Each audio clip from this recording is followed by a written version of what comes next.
Montana Territory, August 1882.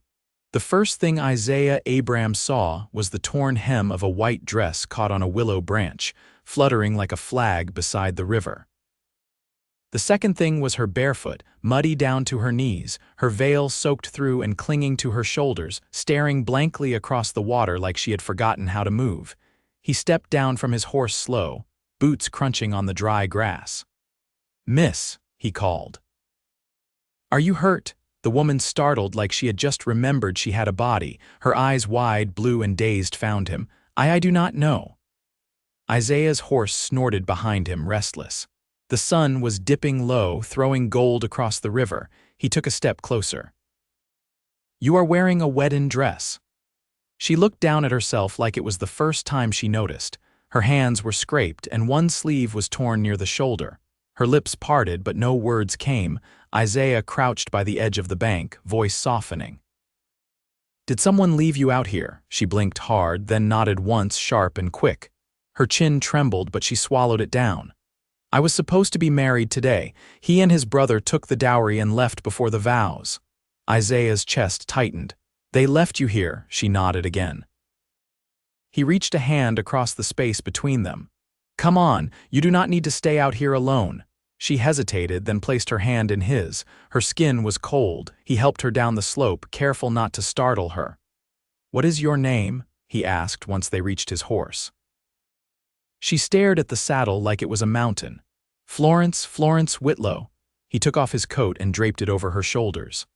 "I am Abram. You can ride with me. I have a cabin a few miles west, safe, quiet. You can rest there. No one will bother you." She looked at him then, not just at his face, but into him, and nodded. They rode in silence. Her head leaned against his back, and he could feel the weight of her grief pressing through every inch. Her hands were clenched at his waist, not out of fear, but as if she was holding herself together. The cabin stood at the edge of a pine grove, tucked away from the main road, with only a single window lit by the fading sun. Isaiah dismounted and helped her down with care. She moved stiffly, like every step reminded her she was not dreaming. Inside, the place was simple. A fire already crackled in the hearth. He poured her a glass of water, laid a blanket across the cot by the fire, and said, "You can rest there tonight. No one comes by. You are safe here." She took the glass and sat slowly. "Thank you." Isaiah lowered himself into the chair across from her. "Do you have family nearby?" Florence stared into the fire. "No, my father passed last winter. My uncle arranged the marriage. He said it was the only way to protect what was left of my name." Her voice cracked then. "He did not know they were thieves." Isaiah leaned forward, elbows on his knees. "You said they took the dowry. What did they take?" "Jewels," she whispered, "and land papers. My mother's side was from Virginia. There was an inheritance, but no one was supposed to know. It was meant to stay hidden until I married." Isaiah's brow furrowed, but he held back the 100 questions pressing his tongue.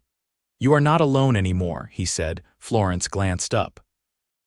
Her eyes were wet, but her shoulders eased a little.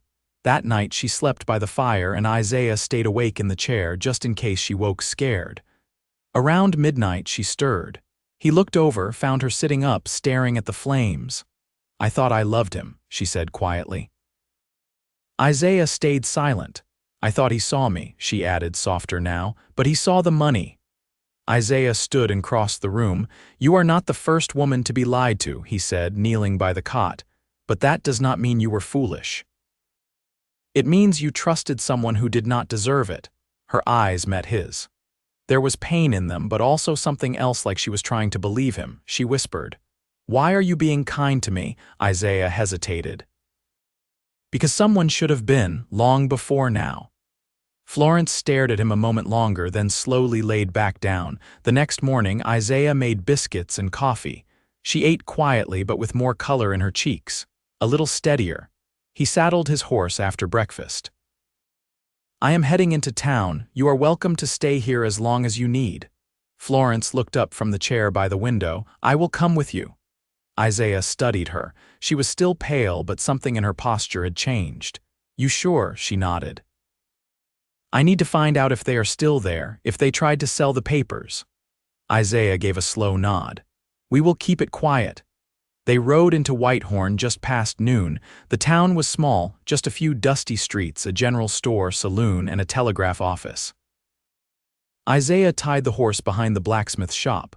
We will ask around, careful like. Florence kept her head down, but she was watching, every step sharp and alert. Isaiah asked the shopkeeper if any strangers had passed through, and the man nodded. 2 fellas came through yesterday. Bought train tickets south. Florence's face tightened. Did they leave anything with the station agent? A trunk, maybe? The shopkeeper scratched his beard. Think they said something about a crate, locked up tight. Isaiah thanked him and led Florence to the depot.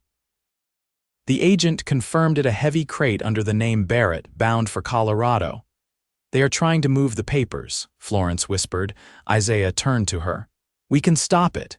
If we get the marshal, no marshal, she said quickly. If my uncle hears I lost the dowry, he will have me committed for shaming the family. Isaiah studied her, saw how her hands shook. Then we take it back ourselves. Florence's eyes lifted to his, uncertain. You would help me do that, Isaiah nodded. You deserve to have what is yours. And I will not let them take anything else from you. Something changed in her face then, a flicker of trust, of belief. They waited until after dark. Isaiah slipped past the depot fence and Florence kept watch. He found the crate, pried it open, and inside, wrapped in cloth, were deeds, a pearl necklace and a velvet pouch heavy with coins. He carried it back to her. She opened the pouch, stared down at the proof of everything she had been robbed of. Then she looked up at Isaiah, breath catching. I do not know how to thank you, she whispered. He stepped closer. You do not have to. She stared at him, then reached up and rested her hand against his chest. I am glad you found me. Isaiah covered her hand with his own. So am I. And for the first time since he had seen her by the river, she smiled. The following morning, the wind came down from the mountains, dry and restless, brushing against the cabin like a hand searching for something it had misplaced. Florence stood outside on the stoop, Isaiah's coat pulled close around her shoulders, watching the pines bend and sway. Her hair was pinned back now, though a few strands had come loose in the breeze. She did not seem to notice. Inside, Isaiah was boiling water for coffee when she stepped back in. There's a set of surveyor's marks carved into the trees east of here, she said. I saw them walking up the rise. He turned from the stove, surprised. You know how to read timber marks, my grandfather taught me, she said, brushing a pine needle from her sleeve. He used to walk land boundaries every spring. Those cuts are fresh, newer than last snowfall. Isaiah poured 2 tin cups, handed her one. Surveyors don't usually come this far off the road unless someone's eyeing a claim. I think they're after my land, she said quietly. The inheritance, it wasn't just money. There's a parcel in the Bitterroots. My mother always said the soil there was black as coal and the water ran clean all year. It's the only part that never changed hands. If they knew about it, they'd file under false name and run timber or sell it to the highest bidder. Isaiah finished. Florence took a small sip. There was a letter tucked with the deeds, sealed, addressed to me from my grandfather. I didn't open it last night. She reached into the satchel, pulling it free. The wax was cracked but still held the faint impression of a signet ring and oak tree cut by lightning. She unfolded it slowly. Isaiah watched her eyes move across the page, her brow furrowing, then lifting in a way he hadn't seen before. Well, he asked. There's a map, she whispered, and a name. Samuel Baird. He was my grandfather's steward before the war. It says he's the only one I can trust with the land if anything happens to me. Isaiah leaned his shoulder against the wall. Baird's a hard name. I've only heard it once. Old man about 2 valleys over runs a mule line through the pass.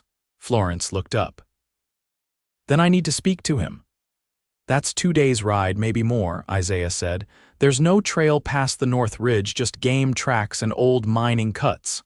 I can ride, she said simply. He met her gaze. Florence, this isn't about pride. That's hard country. I'm not asking you to keep me safe, she said, voice steady. I'm asking you to ride beside me. Isaiah looked at her for a long moment, then gave a slow nod. We'll leave before first light. I'll pack supplies." She reached for her cup again, fingers brushing his. "Thank you," she said. That evening they sat outside on the bench Isaiah had built from pine boards, watching the last of the sun slide behind the peaks. Florence turned the folded letter in her hands. "My mother was born in Virginia," she said, "but she hated the cities. She used to walk barefoot through the orchards just to feel the dirt. She said it made her remember who she was before corsets and parlors tried to shape her into something quieter." Isaiah looked toward the trees. "My mother planted wildflowers along the fence line every spring. Said color was a kind of prayer." Florence smiled faintly. "Did she live long?" He shook his head. "Fever took her during the war. My father died before I was grown. After that, I just kept moving." "You built a home anyway," she said. "I had to stop somewhere," he replied. Florence looked at him then, really looked. "Why here?" Isaiah's voice was quiet. "Because no one knew me here. No one expected anything." She was quiet for a moment, then said, "I think I'd like to be somewhere no one expects anything of me." "You could stay," he said, not as a question. Her eyes held his. "And if I did?" "I'd build you a proper roof over that lean-to," he said, "and I'd ask before I planted anything in your garden." She laughed softly. "You'd share the garden." "I'd share the whole ridge." She didn't answer, but her hand rested lightly on the bench beside his, close enough that her fingers brushed his knuckles. When the stars came out, neither of them moved. They just sat with the quiet between them, and the promise of the map folded safe in her lap. They rode out before dawn, the world still hushed in silver half-light. Isaiah had packed dried venison, hard bread, and a skin of creek water. Florence wore a wool shirt he'd lent her, sleeves rolled to her elbows, and rode firm in the saddle he'd adjusted to fit her frame. Her wedding dress had been folded and left behind without ceremony. By midday, they had left the open meadows and entered a stretch of old burn where pine skeletons reached skyward, blackened and brittle. The path narrowed to a deer trail, barely wide enough for the horses to pass single file. "You ever come through this way?" Florence asked, easing her mount beside his as the slope allowed. Isaiah nodded once. "Twice. First time I was trailing a wounded mule, second time I wasn't looking for anything in particular. And this time," he glanced at her. "This time I'm following a woman with a map and a reason." She looked ahead, eyes focused. "It's strange. My grandfather never spoke of Samuel Baird. I thought he died before I was born." "Some men weren't meant for front porches and grandchildren," Isaiah said. "Some do their duty from the shadows and stay there." They crossed a shallow stream, hooves slipping briefly on the smooth stones. Florence leaned forward, reins firm, and guided her horse without hesitation. Isaiah watched her. "You've ridden before." "Not often," she answered. "But my father believed a girl who couldn't sit a saddle had no business giving orders to a hired man." They crested a hill as the sun dipped low behind them, casting the ridge ahead in long shadow. A figure stood near a lean-to, weathered and still. A mule tied to a post lifted its head but didn't bray. "That him?" Isaiah asked. Florence studied the man's posture, the way he held his shoulders like a soldier still listening for distant orders. "It has to be." They dismounted quietly. As they approached, the man turned, revealing a face lined deep with time and sun. His left hand was missing 2 fingers. "You're a Whitlow," he said without prompting. Florence stopped a few feet away. "I was. My mother was Evelyn." Samuel Baird gave a nod slow as snowfall. She had fire in her. "I always wondered if it passed down." Isaiah stayed back, watching the man's face closely. "You knew about the land?" Florence asked. "I was the one who hid the records," Baird said. "Your grandfather never trusted banks or lawyers." "He trusted me." Florence reached inside her satchel and handed him the folded map. "We think someone's trying to claim it." Baird opened the creased paper and traced the lines with his thumb. "They'd need the original survey pin. Without it, they can file, but it won't hold once challenged." "Do you know where it is?" she asked. He looked up. "Buried under the old ash tree at the North Bend. Your grandfather carved his initials in the trunk, still might be there if the floods didn't take it." Isaiah stepped forward. "We'll ride there tomorrow." Baird studied him. "You the one who found her?" Isaiah nodded. "Then you best keep close," the older man said. "This land's worth more than most folks have seen in 10 lifetimes. It brings out worse than wolves." They spent the night at Baird's lean-to, sharing beans and silence. Florence sat across the fire from Isaiah, the flicker catching the lines of her face, thoughtful but no longer brittle. "You didn't have to come," she said once the fire burned low. "I did," he said. She looked down at her hands, then across at him again. "You've barely asked me anything about who I was before." "I figured you'd tell me when you were ready," he said. She tilted her head, curious. "Aren't you worried I'll disappear once I get what I came for?" Isaiah didn't move. "You're not the disappearing kind." Her gaze softened, and for a long moment neither of them looked away. The next morning they headed north, Baird's directions clear in Florence's mind. The terrain grew rougher, the trees thicker. Around midday they found the bend in the creek. The ash tree stood tall, bark split with age, a faint W carved into the side. They dug beneath the roots, Isaiah using his knife to loosen the soil. After a time his blade struck iron. He pulled free a rusted tin box, still sealed. Inside was a brass pin, engraved with survey lines and dates, and a folded paper bearing her grandfather's signature. Florence touched the pin with both hands, reverent and steady. "This proves it's mine." Isaiah looked at her. "What will you do with it?" She turned to him, eyes clear. "I want to build something, not just a home, a place that lasts." "You'll need help," he said. "I'll need someone who knows how to plant and split timber and keeps his promises." He hesitated, then said, "And what if that man wanted more than just land?" She stepped close, the pin still in her hand. "Then I'd hope he'd ask." Isaiah reached for her hand, slow and sure. "I'd like to stay." Florence didn't answer with words. She leaned in, resting her forehead against his. The creek murmured behind them, and the wind moved through the trees like quiet applause. They stood there for a long time, no need to speak. The world had shifted beneath their boots, and both of them had chosen to stay standing. They rode west for 2 more days. The pin and deed were wrapped in oilcloth, tied tight and kept at the bottom of Florence's saddlebag. She didn't speak much, but when she did, it was with a quiet certainty that hadn't been there before. Isaiah noticed it in the way she rode straighter, in how her eyes stayed fixed on the path ahead instead of darting behind them. The pass narrowed near the high ridge, where the earth turned red and brittle. A hawk circled above, riding the updrafts. Below, the land sloped down to a wide valley choked with cottonwoods and the winding thread of a river. Isaiah drew his horse alongside hers and nodded toward the basin. "That's your land," he said. Baird said the old homestead foundation's still standing, somewhere near the waterline.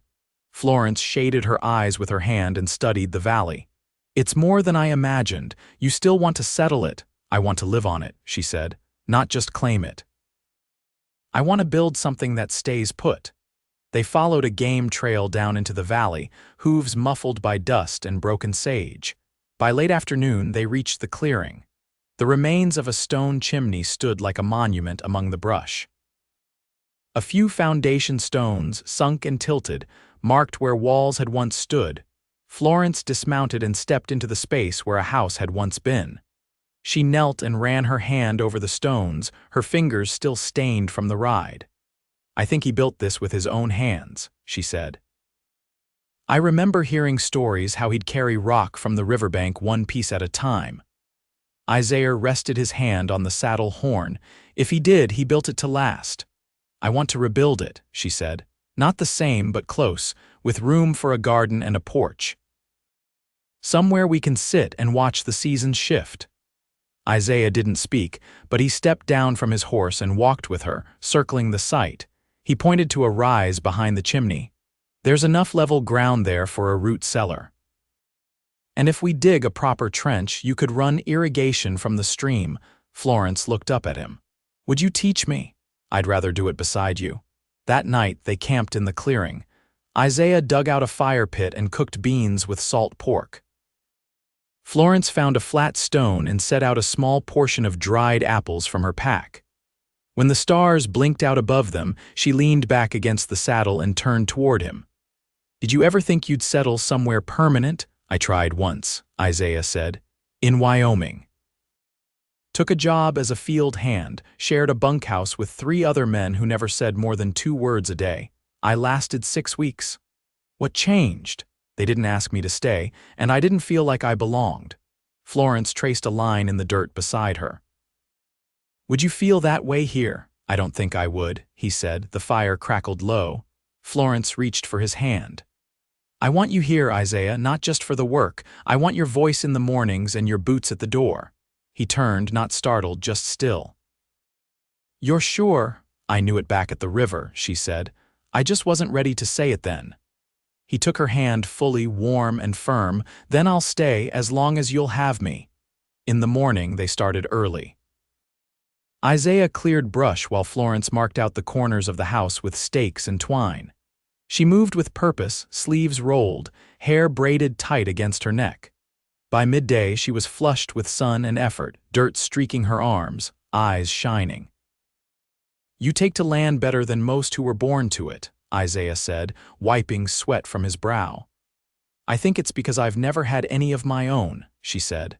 "Not until now." By the 3rd day, they'd cleared the ground and dug the first trench for the foundation.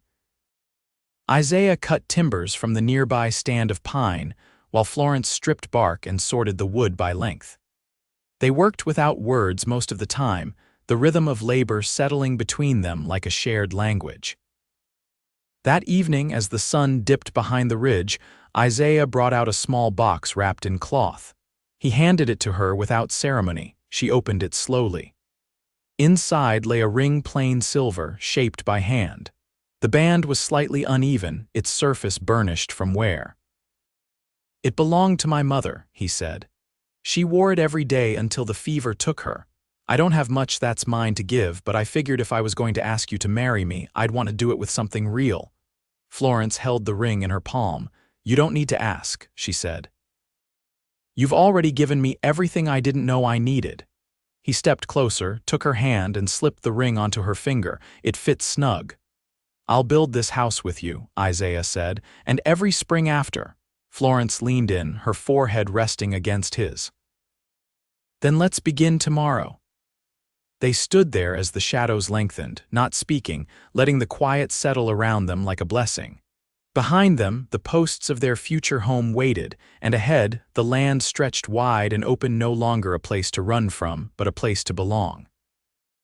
Florence wiped her palms on her skirt as she stood at the edge of the clearing, watching Isaiah notch the last beam into place atop the frame. The walls of their home were rising around them, timber by timber, and though the roof was still weeks off, the shape of it was beginning to hold. There was no hired crew, no overseer, only their hands and the rhythm they'd built between them, firm as the nails Isaiah drove into each wooden joint. "I measured the hearth space," she called. "If it's built right, we'll be able to cook and heat the house with one fire." Isaiah glanced down from the beam. "You planning to keep me warm all winter with just stew and kindling?" She laughed, low and full. "No, I thought I'd keep you warm with stubbornness and a pile of quilts." He climbed down the ladder and set his hammer aside. "Good, I already told the wind we weren't leaving." They walked together toward the creek.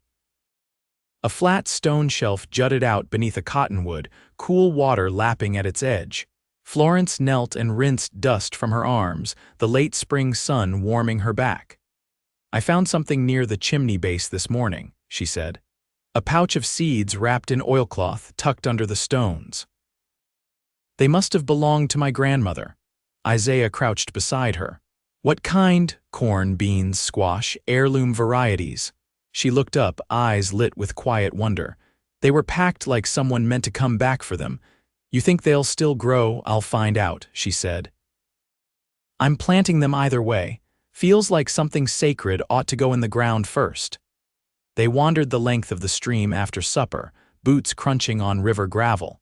A pair of deer stepped through the brush across the bank, pausing to drink before disappearing upstream. "Do you think he knew?" Florence asked, voice thoughtful.